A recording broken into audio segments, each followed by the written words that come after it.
हरे कृष्णा, राधे राधे। दोस्तों, स्वागत है आपका आज के हमारे इस वीडियो में।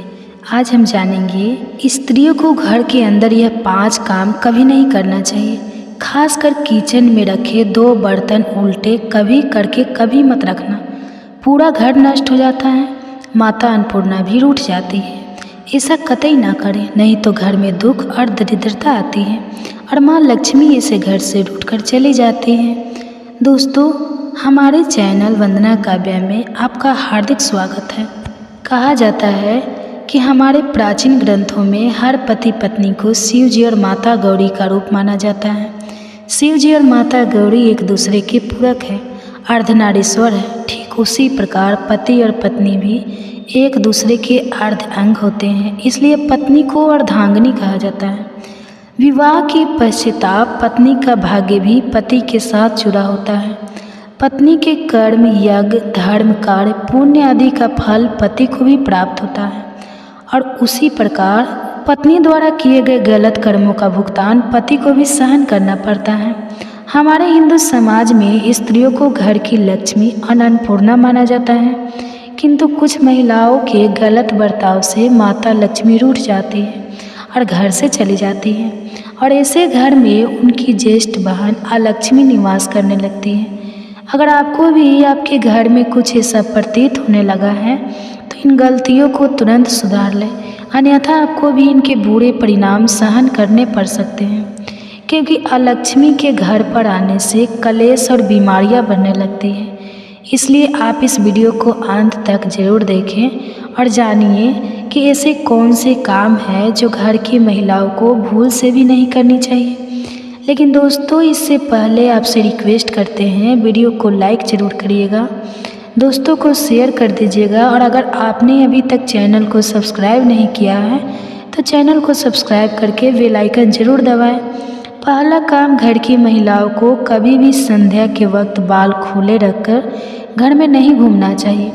कई घरों में महिलाओं को आदत होती है कि वे संध्या के वक्त अपने बाल संवारने लगती हैं और घर में एक स्थान से दूसरे स्थान पर बाल खोलकर घूमती हैं, पर ऐसा करना शास्त्रों के अनुसार बिल्कुल भी सही नहीं माना जाता।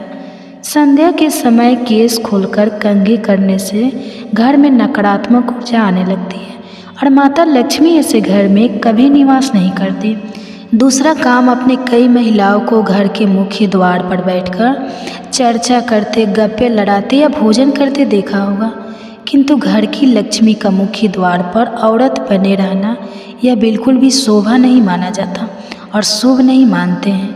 आपके मुख्य द्वार से प्रवेश करती है लक्ष्मी और मुख्य द्वार पर ही महिलाएं रास्ता रोककर बैठ जाए तो माँ लक्ष्मी द्वार से ही लौट जाती हैं। और इस बात का भी अवश्य ख्याल रखिए कि घर के मुख्य द्वार को हमेशा स्वच्छ और सुंदर रखना चाहिए, जिससे माता प्रसन्न होकर प्रवेश करें।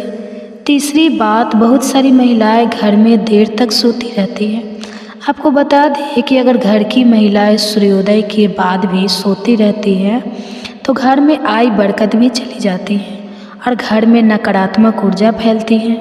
कृपया प्रातः काल सवेरे उठकर ही भगवान श्री हरि का आशीर्वाद ले और घर में धूप दीप करें, जिससे घर में सकारात्मक वातावरण बना रहे। चौथी बात, रात को या हर वक्त घर में झूठे बर्तन का होना बिल्कुल भी अच्छा नहीं माना जाता। झूठे बर्तन नकारात्मक ऊर्जा फैलाते हैं, इसी कारण ऐसे घर में माँ लक्ष्मी कभी निवास नहीं करती। जितना हो सके रसोई घर को स्वच्छ रखें, झूठे बर्तनों को रात को ही साफ कर दें या ऐसा ना कर पाए तो झूठे बर्तनों को रसोई से बाहर रखें। इसके साथ यह भी ध्यान रखें कि घर की महिलाएं झूठे बर्तनों में खाना ना खाएं और दूसरों को भी ना परोसें। पांचवी बात, पत्नी प्रेम, सहनशीलता, ममता और त्याग की मूर्त मानी जाती है, किंतु कुछ महिलाओं की वाणी अत्यंत कटु और क्लेश पैदा करने वाली होती है। उनके स्वभाव में ही शिकायत करना और मनमुटाव जैसी प्रवृत्तियां स्थापन होने लगती हैं और जिस घर में पति और पत्नी के बीच सदैव ही क्लेश बना रहता है उस घर में माता लक्ष्मी नहीं बल्कि उनकी बड़ी बहन अलक्ष्मी निवास करने लग जाती है, जिससे घर की सुख, समृद्धि, वैभव, सकारात्मकता और भक्ति घर से दूर जाने लगती है। कृपया घर में आपसी प्रेम और ईश्वर के प्रति श्रद्धा भाव रखिए। इससे घर की बरकत में वृद्धि हो जाएगी। छठी बात, जिन घरों में द्वार पर आए भिक्षु का तिरस्कार किया जाता है, ऐसे घर में माँ लक्ष्मी कभी प्रवेश नहीं करती। अगर आपके द्वार पर आए भिक्षु का अपमान होता है या उन्हें कुछ भी ना देकर वहाँ से भगाया जाता है, इसके अलावा द्वार पर आई गाय को बिना रोटी खिलाए ही भगाया जाता है, तो ऐसे घर में सुख, समृद्धि और शांति कहाँ से आएगी? सुख शांति दूर चली जाती है।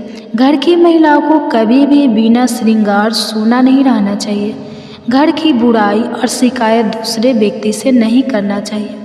घर के मंदिर में धूप दीप करना कभी भूलना नहीं चाहिए और बात बात पर अपने पति को अपशब्द नहीं कहना चाहिए। दोस्तों, आचार्य चाणक्य हो या फिर गरुड़ पुराण हो या किसी भी उपनिषद को उठाकर देख लीजिए, कुछ न कुछ कार्यों के बारे में बताया गया है कि अगर आप रोज़ सुबह के समय इस प्रकार का कार्य करते हैं तो समझ लीजिए कि आप अपने दैनिक जीवन के साथ साथ महीना, सप्ताह, साल और अपने संपूर्ण जीवन को भी खराब करने का कार्य करते हैं। इसलिए आपको ऐसे कार्य नहीं करना चाहिए। दोस्तों, सबसे पहला कार्य है, इस बात का ध्यान रखिए कि महिला को लक्ष्मी का रूप माना जाता है। चाहे महिला किसी भी रूप में हो, आपकी पत्नी के रूप में हो, आपकी माता के रूप में, आपकी बहन के रूप में, किसी भी स्त्री का अपमान करना सुबह के समय बहुत ही ज़्यादा बुरा माना जाता है। अगर आप किसी महिला का अपमान रोज़ सुबह करते हैं तो दोस्तों, देखते ही देखते आपके घर में कामयाबी चली जाती है। आपके घर के अंदर दरिद्रता अपने पांव पसार लेती है। इसी वजह से दोस्तों, रोज़ सुबह उठकर किसी भी महिला के सामने आप अच्छे तरीके से और हंसमुख मिजाज के साथ पेश आए। इसके बाद देखिए, उनकी तरह से वापस जो आप तनाव प्राप्त होता है, समझ लीजिए कोई भी आपका बाल बाका नहीं कर पाता। दूसरे कार्य की बात करें तो इस बात का ध्यान रखें कि सुबह उठते ही अगर कोई व्यक्ति कुछ मांगने के लिए आ जाए, जैसे सुबह सुबह आपने किसी प्रकार का कोई कार्य ना किया हो और आपने पूजा पाठ भी अपने घर के अंदर नहीं किया हो और उससे पहले कोई व्यक्ति आपसे उधार मांगने आ जाता है, तो आपको भूल कर भी किसी व्यक्ति को उधार नहीं देना चाहिए।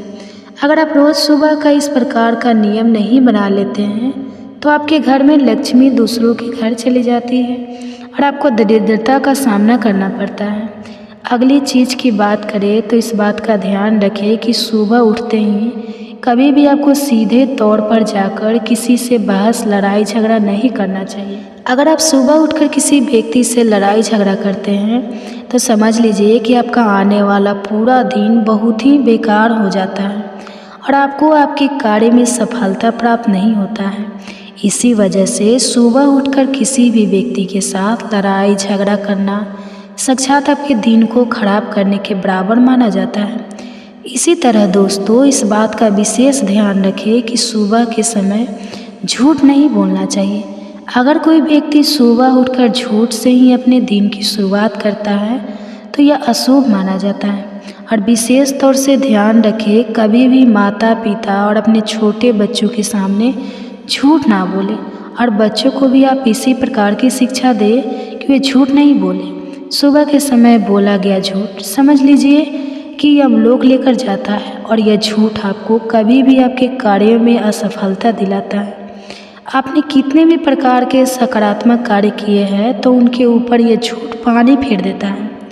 इसलिए इस बात का आपको विशेष ध्यान रखना चाहिए। अगली चीज़ की बात करें तो इस बात का ध्यान रखिए कि सुबह सुबह अगर आपके घर के अंदर ऐसा नियमित तौर से हो रहा है कि रोज़ सुबह आपके घर में दूध फट जाता है और अगर आपके घर के अंदर लगातार ऐसा हो रहा है, दूध सुबह सुबह फट जाता है, तो दोस्तों इस चीज़ का आप विशेष ध्यान रखें। अगर लगातार आपके घर में ऐसा हो रहा है तो यह गरीबी आने का संकेत होता है। इसी वजह से इस बात का ध्यान रखें और लगातार आपके घर में दूध फट रहा है तो किसी न किसी रूप से उससे बच जाए। अगले चीज़ की बात करें, इस बात का ज़रूर ध्यान रखिए कि अगर सुबह के समय में अगर आप किसी प्रकार के कार्य नियम से नहीं करते हैं, जैसे सुबह उठते ही अपने भगवान की पूजा पाठ करना तो दूर, बल्कि जब सूर्योदय हो जाता है उसके कई घंटों बाद भी आप सोते रहते हैं, तो दोस्तों आपके घर से अंदर दरिद्रता अपने आप ही पाँव पसार लेती है। जिस प्रकार सूर्योदय होने के साथ साथ उठने का नियम होता है, अगर आप उसके बाद भी उठ नहीं पाते हैं तो आप जल्दी उठने की आदत बना लें। जिस घर के अंदर सुबह जल्दी सवेरा हो जाता है वहाँ पर लक्ष्मी वास करती है, वहाँ पर किसी प्रकार का दुख दारुण नहीं रहता। इसलिए इस बात का ज़रूर ध्यान रखें। इसी तरह दोस्तों, सुबह के समय कई व्यक्तियों की आदत होती है कि तुलसी के पत्ते तोड़ लेते हैं। तो दोस्तों ध्यान रखिए कि तुलसी के पत्ते सुबह के समय अगर आप तोड़ लेते हैं तो कोई बात नहीं, लेकिन कुछ वारों के दिन तुलसी के पत्ते तोड़ने की मनाही की जाती है।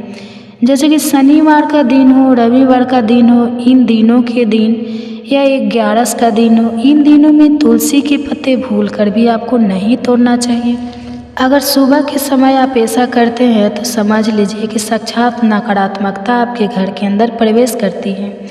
इसी तरह सुबह होते ही या हरि भजन का समय होता है, भगवान की पूजा पाठ का समय होता है। अगर कोई व्यक्ति सुबह के समय ही किसी प्रकार का गलत कार्य करता है, किसी प्रकार का गलत संबंध बनाता है, या फिर अगर आप अपनी सुबह उठने की शुरुआत नशे के साथ करते हैं, शराब मांस के सेवन के साथ, गुटखा आदि खाकर दिन की शुरुआत करते हैं, तो दोस्तों वह आपकी सुबह आपको नर्क में ढकेल कर कारण बन जाती है।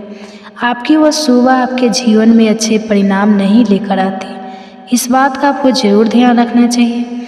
अगर आपको सुबह की शुरुआत करनी है तो आपको किस प्रकार करनी चाहिए ताकि आपके घर परिवार में सकारात्मकता बनी रहे, तो अपने घर की सुबह की शुरुआत में सबसे पहले तो आप ब्रह्मा मुहूर्त में झाड़ू लगाएं।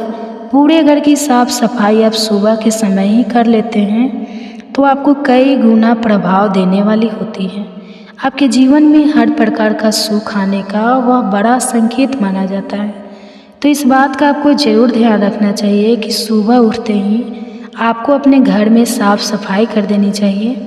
दूसरी चीज़ की बात करें तो रोज़ सुबह जो व्यक्ति तुलसी माता को जल अर्पित करता है उसके जीवन में कभी भी कंगाली देखने को नहीं मिलती।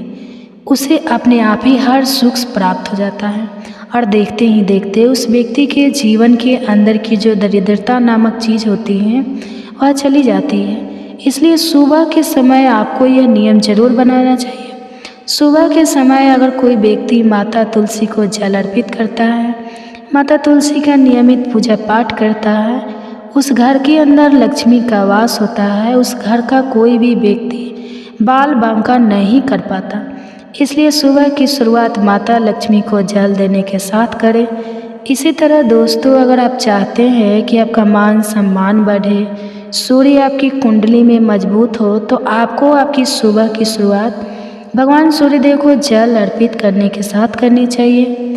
अगर आप भगवान सूर्यदेव को जल अर्पित करने के साथ अपनी सुबह की शुरुआत करते तो आप देखेंगे किस प्रकार आपके घर में खुशियाँ आने लगेगी, आपके घर में धन आगमन होने लगेगा और धन के मामलों में आपको कभी भी किसी अन्य व्यक्ति का साथ ये इंतज़ार नहीं करना पड़ेगा, क्योंकि जो व्यक्ति सूर्य को जल देता है उसकी कुंडली अपने आप खिल जाती है और उसकी कुंडली में बरकत देखने को मिलती है। इसी तरह पूर्णिमा, अमावस्या, एकादशी यह तिथियाँ ऐसी होती है कि अगर आप इस दिन सुबह के समय अपने घर के द्वार पर एक स्वास्तविक का निर्माण करते हैं तो आपके घर से दरिद्रता दूर लेकर जाता है और आपके घर के अंदर दरिद्रता के स्थान पर धन बस जाता है और ऐसा प्रतीत होने लगता है कि सभी सकारात्मक शक्तियाँ आपके घर में निवास करती हैं। अगर आपके घर में किसी प्रकार की नकारात्मक शक्ति होती है, कोई वस्तु दोष होता है या फिर आपके ग्रह की स्थिति बिगड़ जाती है, तो अमावस, एकादशी और पूर्णिमा इन दिनों में अपने घर के मुख्य द्वार पर या अपने घर के पूजा घर में सुबह के समय आपने स्वास्तविक का निर्माण कर दिया तो वह सारी बाधाएं अपने आप ही चली जाएगी और आपको उसका उचित परिणाम देखने को मिलेगा। इस बात का भी ध्यान रखिए कि सुबह के समय आपको भूल कर भी ऐसा कार्य नहीं करना चाहिए जिससे सामने वाला व्यक्ति आपसे हतोत्साहित हो जाए। जैसे कि सुबह के समय अगर आप क्रोध करते हैं, किसी व्यक्ति के साथ लड़ाई झगड़ा कर बैठते हैं, सुबह के समय क्रोध कर देते हैं या आवेश में आकर सुबह के समय ही किसी सामने वाले व्यक्ति को आप दिल दुखाते हैं, या आप कुछ उल्टा या अपशब्द बोल देते हैं तो दोस्तों ऐसे घरों में और ऐसे लोगों के पास कभी भी माता लक्ष्मी निवास नहीं करती हैं। अगर आप इन बातों का नियम बनाकर अपने किसी भी कार्य की शुरुआत करते हैं तो समझ लीजिए कोई भी व्यक्ति आपका बाल बांका नहीं कर पाएगा और देखते ही देखते आपके घर परिवार में खुशियाँ देखने को मिलेगी और माता लक्ष्मी का ऐसा सकारात्मक वास आपके घर परिवार के अंदर होगा। आप किसी भी क्षेत्र के अंदर जाएंगे वहाँ पर आपको तरक्की जरूर मिलेगी। आप सुनिए किस घर को माता लक्ष्मी छोड़कर चली जाती है, तो बोलिए माता लक्ष्मी की जय। तो आप इस भी कहानी को जरूर सुने। घर में माँ लक्ष्मी सदा निवास करती है। कार्तिक मास में कौन से ऐसे काम करने से माँ लक्ष्मी आपके घर में अस्थायी रूप से निवास करती है, तो आइए इस पावन कथा का श्रवण करते हैं। एक समय की बात है, देवर्षि नारद भगवान श्री कृष्ण से मिलने के लिए द्वारिका नगरी में पधारे। नारद जी को देखकर भगवान श्री कृष्ण कहते हैं, हे देवर्ष पधारिए, द्वारिका नगरी में आपका स्वागत है। आज द्वारिका में आने का क्या प्रयोजन है? देवर्षि नारद कहते हैं, हे प्रभु मन में आपके दर्शन करने की इच्छा हुई सो चला आया। भगवान श्री कृष्ण मुस्कुराते हुए कहते हैं, हे देवर्ष अवश्य ही आपके मन में आज कोई ना कोई बात चल रही है, इसलिए निसंकोच होकर पूछ लीजिए। देवर्षि नारद कहते हैं, हे प्रभु आप तो सब कुछ जानते हैं, मेरे मन में जो भी शंका है उसके विषय में भी आपको पता है, लेकिन फिर भी अगर आप पूछ रहे हैं तो मैं बताने की चेष्टा करता हूँ। हे प्रभु आज मैं आपके पास यह जानने के उद्देश्य से आया हूँ कि किस कारण से मनुष्य के जीवन में दरिद्रता आती है। देवी लक्ष्मी किस कारण से मनुष्य के घर का त्याग करके चली जाती है और वह कौन सा पुण्य है जिससे देवी लक्ष्मी सदैव ही मनुष्य के घर में वास करती है। भगवान श्री कृष्ण कहते हैं, हे देवर्ष आज अपने समस्त मानव जाति के कल्याण के उद्देश्य से अत्यंत महत्वपूर्ण बात पूछी है। देवी लक्ष्मी के कारण ही मनुष्य के घर में सुख समृद्धि का वास होता है और जब देवी लक्ष्मी घर का त्याग करके चली जाती है तो उस घर में दरिद्रता का ही वास होता है। इस विषय में एक प्राचीन कथा कही गई है जो मैं आपको सुनाता हूँ। जो भी मनुष्य इस कथा का श्रवण करता है उसके घर में देवी लक्ष्मी के साथ समस्त पुण्य निवास करते हैं। इसलिए आप इस कथा का श्रवण कीजिए और इसका तीनों लोकों में प्रचार कीजिए। देवर्षि नारद कहते हैं, हे प्रभु कृपा आप मुझे वह कथा सुनाइए। आपके मुख से इस कथा को सुनना मेरा सौभाग्य है। मैं इस कथा को पूरा सुनूंगा और इसका प्रचार तीनों लोकों में करूंगा। भगवान श्री कृष्ण कहते हैं, हे देवर्षि जो मनुष्य सत्य का साथ देता है ईश्वर उसका साथ नहीं छोड़ते हैं। आज मैं आपको महाराज हर्षवर्धन की कथा सुनाता हूँ जिन्होंने देवी लक्ष्मी का त्याग करके दरिद्रता को ग्रहण कर लिया था। त्रेता युग की बात है, भारतवर्ष में सत्यवादी धर्मात्मा राजा हर्षवर्धन राज्य करते थे। उनका राज्य कुंतल प्रदेश पर था। उनके राज्य की प्रजा उनसे अत्यंत संतुष्ट रहा करती थी। महाराज हर्षवर्धन बड़े दानवीर और वचन का पालन करने वाले थे। वे सदैव अपनी प्रजा के हित का ही विचार करते थे। महाराज हर्षवर्धन इतने दयालु थे कि उनकी महानता का परिचय इस बात से पता चलता है कि जब भी उनके नगर में कोई भी साधारण मनुष्य बिक्री करने के लिए बाजार में अन्न वस्त्र आदि कोई वस्तु लाता और यदि वह वस्तु साया काल तक नहीं बिकती तो उसे राजा स्वयं खरीद लिया करते थे ताकि उनके राज्य से कोई खाली हाथ ना जा सके। अपनी प्रजा के हित के लिए राजा ने यह सत्य की प्रतिज्ञा की। स्वयं काल होते ही राजा के सेवक शहर में भ्रमण करते और जब वे किसी को कोई वस्तु या द्रव्य लेकर बैठा हुआ देखते जिसे किसी ने खरीदा ना हो तो महाराज के सेवक उस व्यक्ति से उन वस्तुओं की कीमत पूछते और उसकी इच्छा और ज़रूरत के अनुसार उसकी जो भी कीमत होती वह कीमत देकर उसकी वस्तुओं को खरीद लेते थे। इस प्रकार से महाराज के ऐसे दयालु स्वभाव को देखकर अनेक लोग प्रसन्न होकर उनकी महानता की चर्चा करने लगे। महाराज हर्षवर्धन की कीर्ति तीनों लोकों में होने लगी। देवता भी उनकी प्रशंसा करने लगे। जब यह बात धर्मराज को पता चली तो एक दिन स्वयं धर्मराज ने ही महाराज हर्षवर्धन की परीक्षा लेने की सोची। फिर एक दिन स्वयं धर्मराज एक ब्राह्मण का वेश धारण करके महाराज हर्षवर्धन की नगरी में प्रकट हुए। उन्होंने अपने साथ दरिद्रता की कारक टूटी फूटी चीज़ें, कूड़ा करकट और कचरा एक पेटी में भर कर ले लिया। अर्थात उन्हें दरिद्रता एक पेटी में भर लिया और उस पेटी को लेकर वे सत्यवादी महाराज हर्षवर्धन के नगर में उनकी परीक्षा लेने के लिए पहुँच गए। धर्मराज उस नगर के बाजार में उस कचरे से भरी पेटी को लेकर बेचने के लिए बैठ गए, किंतु कौन सा व्यक्ति कूड़ा कचरा खरीदेगा। ब्राह्मण रूपी धर्मराज दिन भर वहीं पर बैठे रहे, लेकिन किसी ने भी उनका कूड़ा कचरा नहीं खरीदा। जब सायंकाल हुई तब राजा के सेवक हमेशा की तरह बाजार में घूमने लगे। जिसका भी बिक्री का सामान बचा होता उसे वे उचित धन देकर खरीद लेते थे, ताकि कोई खाली हाथ घर ना जा सके। फिर उसने देखा कि एक ब्राह्मण अपनी पेटी लेकर घर बैठा हुआ है। राजा के सेवकों ने उन ब्राह्मण महाशय के पास जाकर पूछा, हे ब्राह्मण महाराज, आप इस नगर में नए दिखाई दे रहे हैं, क्या हुआ? आपका सामान किसी ने भी नहीं खरीदा, ऐसा क्या लेकर आए हैं आप अपनी इस पेटी में? महाराज के आदेश से हम आपका यह सामान खरीदने के लिए आए हैं। कृपा बताइए आपकी इस पेटी में क्या है और इसका मूल्य कितना है? तब उस ब्राह्मण ने कहा, हे सैनिकों, मैं इस पेटी में दरिद्र लेकर आया, अर्थात कूड़ा कटकर भटकर ले आया और इसका मूल्य 1000 स्वर्ण मुद्राएं है। उस ब्राह्मण के मुंह से ऐसे विचित्र वचन सुनकर वे सभी सैनिक हंसने लगे और फिर उन्होंने उस ब्राह्मण से कहा, हे ब्राह्मण, आपकी पेटी में कूड़ा भरा हुआ है, इसे कौन लेगा? इसका मूल्य तो 1 पैसा भी नहीं है। फिर उस ब्राह्मण ने कहा, सैनिकों, यदि इसे कोई नहीं लेगा तो मैं इसे वापस अपने घर लेकर जाऊंगा। मैंने तो सुना है कि आपके महाराज यहाँ से किसी भी व्यापारी को खाली हाथ वापस नहीं जाने देते, उसका सारा द्रव्य खरीद लेते हैं। लगता है मैंने आपके महाराज के बारे में झूठ सुना है। उस ब्राह्मण की ऐसी बात सुनकर राजा के सेवकों ने कहा, हे ब्राह्मण, आपने सही सुना है, हमारे महाराज किसी भी व्यापारी को खाली हाथ घर नहीं भेजते, उसका सारा माल खरीद लेते हैं। इसलिए तुम थोड़ी देर रुको, हम अभी आप महाराज के पास जाकर आते हैं। फिर उनसे एक सेवक महाराज हर्षवर्धन के पास जाता है और उनसे कहता है, हे महाराज, आज हमारे नगर के बाजार में एक ब्राह्मण आया है। वह बड़ा ही विचित्र है।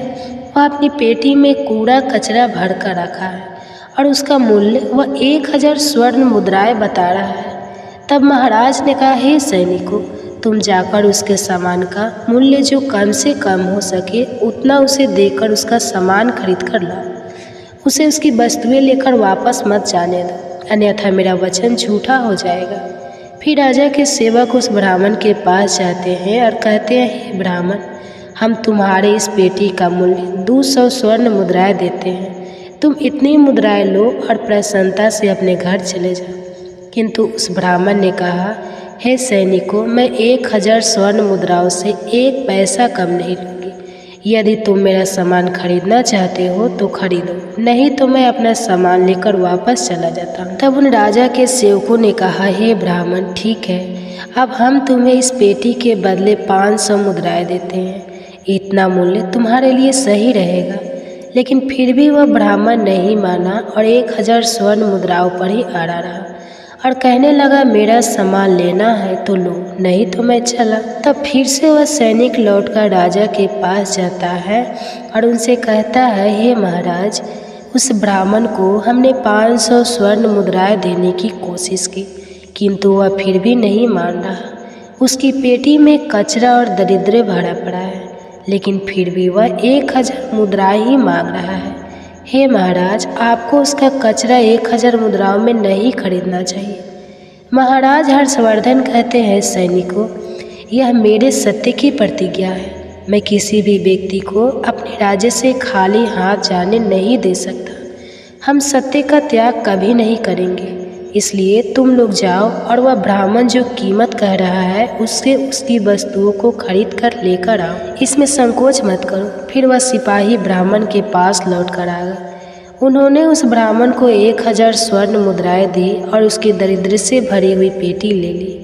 वह ब्राह्मण मुद्राएं लेकर चला गया और फिर सिपाही उस दरिद्र से भरी पेटी को लेकर राजमहल में लौटे। फिर महाराज ने उस पेटी को राजमहल के अंदर रखवा दिया। रात्रि में जब सोने का समय हुआ तब महाराज के राजमहल के द्वार से एक अत्यंत सुंदर स्त्री निकली। उस स्त्री के 4 हाथ थे, हाथों में कमल पुष्प थे। उस सुंदर स्त्री ने नाना प्रकार के आभूषण धारण किए हुए थे। महाराज महल के बाहर बैठे हुए थे। जब महाराज ने उस अत्यंत सुंदर स्त्री को देखा तो महाराज आश्चर्य में पड़ गए और उन्होंने उस स्त्री से पूछा, हे देवी, आप कौन हैं? इस रात्रि के समय में आप यहाँ पर क्या कर रही हैं? आप कहाँ से आ रही है और कहाँ पर जा रही है? महाराज की ऐसी बात सुनकर वह स्त्री बोली, हे राजन, मैं तुम्हारे राज्य की लक्ष्मी हूँ। आप सत्यवादी धर्मात्मा हैं, इसी कारण से मैं आपके राजमहल में निवास करती हूँ। किंतु आज आपके राजमहल में दरिद्रता आ गया है और जहाँ पर दरिद्रता रहता है उस स्थान पर लक्ष्मी निवास नहीं करती है। आज आपने एक पेटी से भरा दरिद्र अपने घर में रखा है, इसलिए अब मैं यहाँ से जा रही हूँ। तब महाराज हर्षवर्धन ने हाथ जोड़कर प्रणाम करके देवी लक्ष्मी से कहा, हे माँ लक्ष्मी, आपकी जैसी इच्छा, मैं आपके वचन और प्रतिज्ञा से बंधा हूँ। मैं अपना वचन नहीं तोड़ सकता, इस कारण से मैं इस दरिद्रता से भरी पेटी को लेने से मना नहीं कर सकता था। कृपया आप मुझे क्षमा कीजिए। तब देवी लक्ष्मी महाराज के राजमहल का त्याग करके चली जाती है। थोड़ी देर बाद राजा ने एक बहुत ही सुंदर युवा पुरुष को राजमहल के दरवाजे से निकलते देखा तो महाराज ने उससे पूछा, हे देव, आप कौन हैं? यहाँ पर कैसे आए हैं और आप कहाँ जा रहे हैं? उस सुंदर पुरुष ने कहा, हे राजन, मेरा नाम दान है। आप सत्यवादी धर्मात्मा हैं, सदैव धर्म का पालन करते हैं, इसी कारण से मैं आपके राजमहल में निवास करता था। किंतु अब देवी लक्ष्मी आपके राजमहल को त्याग कर चली गई है। लक्ष्मी के बिना आप दान कहाँ से करेंगे? इसलिए मैं भी अब आपको छोड़कर जा रहा हूँ। तब महाराज हर्षवर्धन बोले, हे देव, ठीक है, जैसी आपकी इच्छा आप भी जा सकते हैं, किंतु मैं अपने वचन को तोड़ नहीं सकता। फिर वह दान भी महाराज को छोड़कर चला जाता है। उसके बाद अन्य एक सुंदर पुरुष राजमहल से निकलता हुआ दिखाई पड़ा।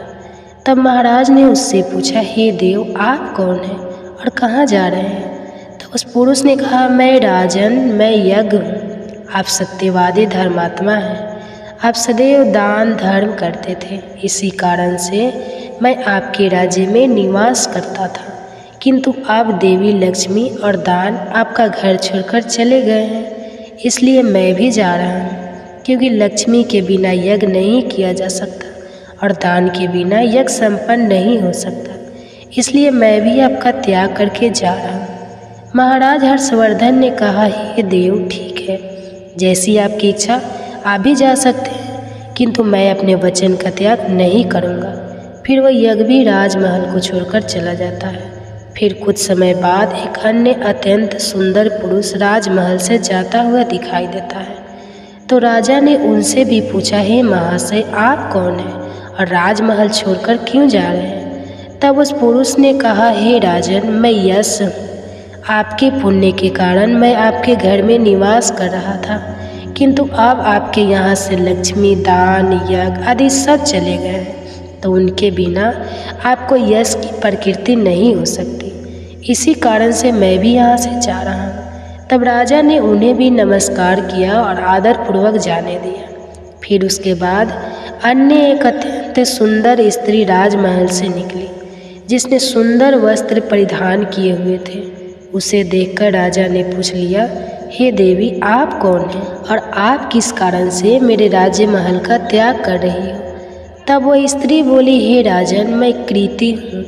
लक्ष्मी, दान, यज्ञ और यश ने भी आपका साथ छोड़ दिया है, तो उनके बिना मैं भी आपके राजमहल में नहीं ठहर सकती, इसलिए मैं भी जा रही हूँ। तब राजा ने उन्हें भी जाने दिया। अंत में एक अत्यंत सुंदर पुरुष राजमहल से निकला और उसे देखकर राजा ने पूछा, हे देव, आप कौन हैं और आप भी हमारे राजमहल को छोड़कर क्यों जा रहे हैं? तब उस पुरुष ने कहा, हे राजन, मैं सत्य हूँ। आप एक सत्यवादी धर्मात्मा राजा हैं, इसलिए मैं आपके यहाँ निवास करता था, किंतु अब आपके यहाँ से लक्ष्मी, दान, यज्ञ, यश, कृति आदि सभी चले गए हैं, तो मैं भी यहाँ से जा रहा हूँ। तब महाराज हर्षवर्धन ने कहा है, हे सत्य, आप भी मेरा त्याग कर रहे हैं, किंतु मैंने तो आपका कभी त्याग ही नहीं किया। आपका त्याग ना करने के कारण ही सभी मुझे छोड़कर जा रहे हैं, इसलिए आप मुझे छोड़कर कैसे जा सकते हैं।